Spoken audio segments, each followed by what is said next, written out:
Davao at pagdating po sa may lungsod ng Pasig.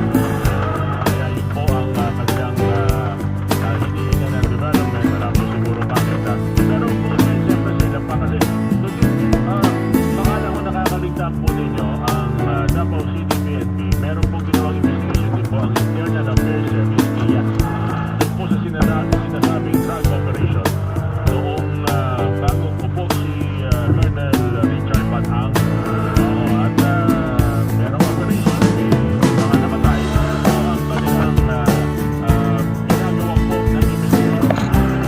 Nagpapagod po siguro ng binaw at kinakailangan na po sa panakaso at sa pangunahang pa siyempre kinakailangan pa rin po sa pwesto ang opisyal ng PNP.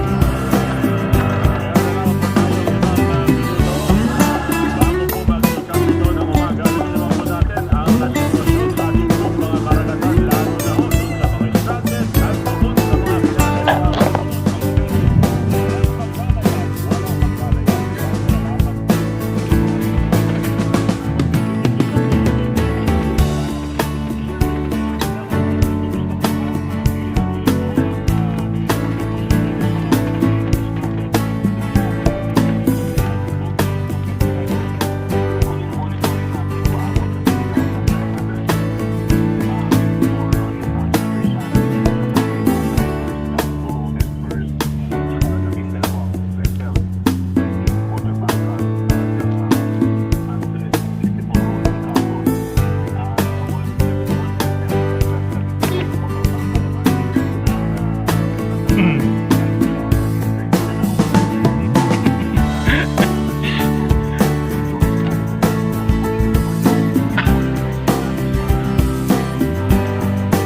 Huwag ka magpaulan. Ako, mag-hi ka muna sa video.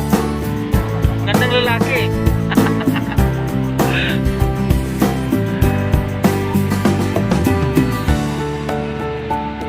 So, bago tayo umuwi, bumili ako ng isang balding pintura at magmimintura na naman tayo.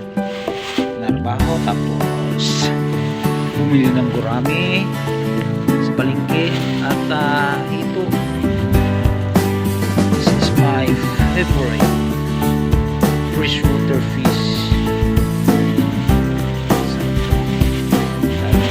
Malamig ihaw ng hito at saka paksiw na gurami.